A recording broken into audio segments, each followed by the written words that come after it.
Huga, Assalamualaikum warahmatullahi wabarakatuh.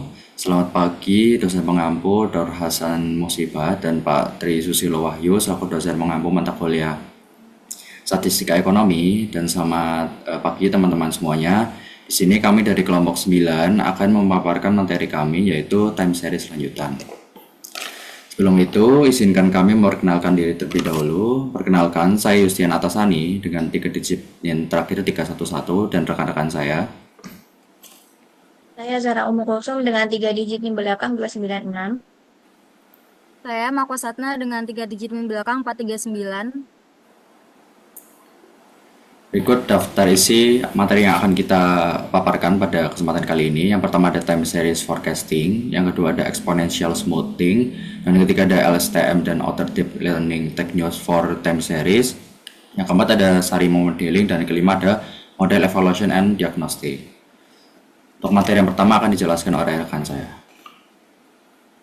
Jadi yang pertama ada forecasting atau peramalan. Forecasting atau peramalan itu adalah metode untuk memperkirakan informasi yang bersifat prediktif dalam menentukan arah di masa depan dengan menggunakan data historis sebagai acuan. Nah, peramalan itu dibagi menjadi 3 jenis berdasarkan waktu peramalannya. Yang pertama itu ada peramalan jangka panjang, lalu peramalan jangka menengah, dan peramalan jangka pendek. Lalu berdasarkan ketersediaan data, forecasting itu dibedakan menjadi dua. Yang pertama itu ada metode kualitatif. Nah, metode kualitatif itu digunakan pada perusahaan atau organisasi yang tidak memiliki data yang cukup untuk dianalisis. Nah, biasanya tuh hasil peramalannya akan bersifat subjektif. Nah, metode kualitatif ini itu terdiri dari metode Delphi, yaitu sekelompok ahli memberikan pendapatnya, lalu biasanya melalui kuesioner yang diisi secara anonim. Kemudian ada riset pasar, itu biasanya dilakukan dengan mensurvei konsumen, pesaing, dan stakeholder. Tujuannya itu untuk mendapatkan wawasan mendalam tentang preferensi dan perilaku pasar. Lalu selanjutnya ada konsensus, itu adalah diskusi secara terbuka untuk mengumpulkan pendapat untuk mencapai kesepakatan. Nah, hasil dari metode ini itu sangat bias sehingga banyak perusahaan yang sudah meninggalkan metode ini. Terus selanjutnya ada analogi sejarah, itu tuh membandingkan produk atau pasar saat ini dengan situasi serupa di masa lalu untuk memprediksi pola di masa depan. Kemudian yang kedua ada metode kuantitatif. Metode kuantitatif ini tuh digunakan pada perusahaan atau organisasi yang memiliki cukup data untuk digunakan sebagai bahan forecasting. Nah, metode kuantitatif ini terdiri dari metode time series dan metode kasual. Metode time series atau deret waktu itu metode statistik yang digunakan untuk memprediksi nilai masa depan berdasarkan data yang diurutkan secara kronologis. Sedangkan metode kausal adalah metode penamalan didasarkan pada penggunaan analisa pola hubungan antara variabel yang akan diperkirakan dengan variabel lain yang mempengaruhi. Selanjutnya ada time series forecasting. Nah, time series forecasting itu adalah teknik analisis data untuk memprediksi nilai masa depan berdasarkan data historis yang diurutkan secara kronologis. Nah, data time series itu memiliki karakteristik yang unik. Yang pertama itu ada tren. Tren itu mencerminkan perubahan struktural atau fundamental dalam variabel yang diukur. Nah, tren ini itu dapat berupa peningkatan, penurunan, atau stabil. Contohnya itu adalah pertumbuhan PDRB negara yang cenderung meningkat karena pertumbuhan ekonomi. Lalu selanjutnya ada musiman. Musiman itu adalah pola berulang yang terjadi pada interval waktu tetap, harian, mingguan, bulanan, atau tahunan yang diakibatkan faktor musiman, seperti cuaca, hari libur, dan lain-lain. Untuk contohnya itu peningkatan penjualan pada saat Lebaran, Natal, atau Tahun Baru. Lalu yang selanjutnya ada siklus. Siklus adalah fluktuasi panjang yang tidak terikat pada periode tetap. Lalu sering terkait dengan siklus ekonomi. Contohnya itu PDRB yang meningkat selama ekspansi ekonomi dan menurun selama resesi. Lalu yang terakhir ada noise. Noise itu variasi acak atau tidak dapat dijelaskan dalam data. Biasanya itu disebabkan oleh peristiwa yang tidak terduga atau kesalahan pengukuran. Contohnya itu penurunan penjualan karena bencana alam. Nah, time series forecasting itu dapat dibedakan menjadi metode bersifat statistik dan juga metode machine learning. Yang pertama itu metode statistik. Metode statistik itu bersifat sederhana dan cocok untuk data dengan pola yang jelas. Nah, metode statistik itu ada beberapa macam. Pertama itu ada pendekatan naif, itu menggunakan nilai terakhir sebagai prediksi untuk periode berikutnya. Lalu ada moving average, itu menghitung rata-rata dari periode observasi terakhir untuk memprediksi nilai berikutnya. Lalu ada exponential smoothing, memberikan bobot lebih besar pada observasi terbaru dan penurunan eksponensial untuk observasi sebelumnya. Kemudian ada ARIMA, ini adalah penggabungan auto regression, integrate, dan moving average. Nah, komponen AR atau auto regression itu mengacu pada penggunaan nilai-nilai sebelumnya dalam deret waktu untuk memprediksi nilai pada waktu tertentu. Kemudian komponen I atau integrate itu melibatkan diferensiasi data untuk membuat stasioner yang berarti itu memiliki sifat statistik yang konsisten dari waktu ke waktu. Kemudian komponen MA, moving average, itu menggunakan nilai-nilai sebelumnya dari kesalahan prediksi dalam deret waktu untuk memprediksi nilai pada waktu tertentu. Yang terakhir ada dekomposisi, itu digunakan untuk memahami pola musiman dalam data ekonomi dengan memisahkan data menjadi tren, musiman, dan noise. Yang kedua ada metode machine learning, itu tuh sifatnya lebih kompleks dan cocok untuk data dengan pola rumit. Nah, metode machine learning ini ada beberapa metode. Yang pertama ada Propet. Propet itu algoritma penamalan data deret waktu. Nah, ini tuh cocok untuk data yang memiliki tren non-linear, musiman, dan efek hari libur.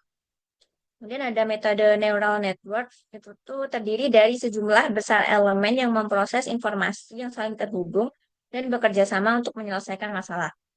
Ini tuh cocok untuk data dengan pola yang rumit, data besar, dan pola non-linear. Yang terakhir ada hybrid model, itu menggabungkan metode statistik, misalnya itu ARIMA dengan machine learning. Nah, metode ARIMA ini digunakan untuk menangani data linear, sedangkan neural networks itu menangani data non-linear. Selanjutnya ada exponential smoothing. Itu adalah metode yang memberikan bobot lebih besar pada observasi terbaru dan bobot menurun secara eksponensial untuk observasi yang lebih lama. Nah, persamaannya itu FT plus 1 sama dengan FT plus alpha dalam kurung YT min FT. Selanjutnya ada exponential smoothing itu memiliki 3 varian. Yang pertama ada single exponential smoothing. Itu tuh digunakan untuk pemusatan data yang stasioner. Tidak memiliki tren dan variasi musiman sehingga hanya menggunakan satu parameter yaitu alpha.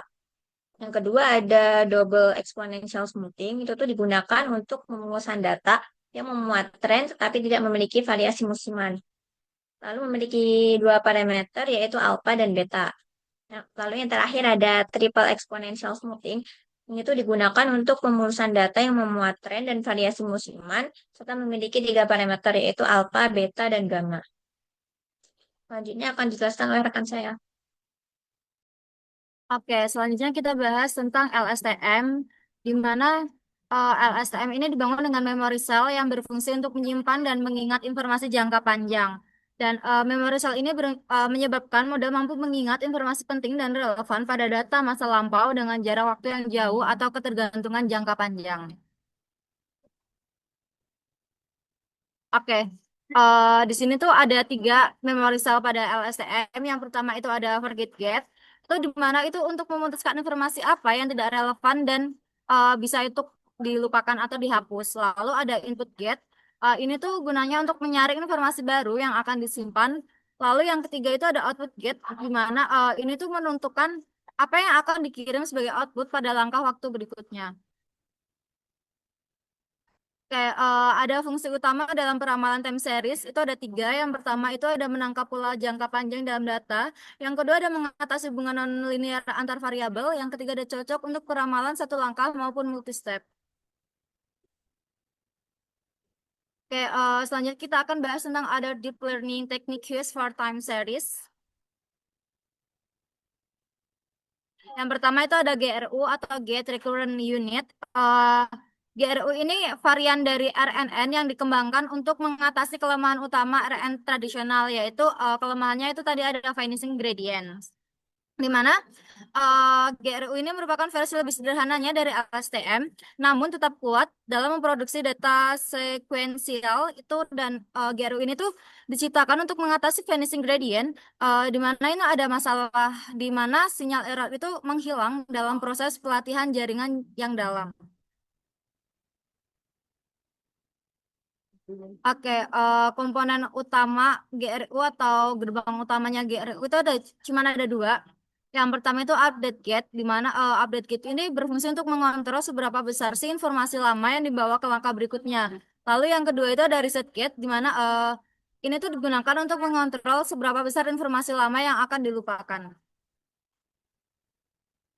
Oke, lanjutnya kita akan bahas tentang CNN atau Convolutional Neural Networks, di mana CNN ini digunakan untuk mengekstraksi pola lokal dalam urutan data mirip seperti yang mengenali pola atau fitur dalam gambar. CNN ini mampu mendeteksi pola jangka pendek yang berulang dan sangat efektif ketika pola lokal tersebut penting dalam membuat prediksi. Jadi CNN ini tuh digunakan untuk digunakan dalam pengolahan citra, namun juga sangat berguna dalam analisis data deret waktu jika pola lokal itu penting. Selanjutnya akan dijelaskan oleh teman saya.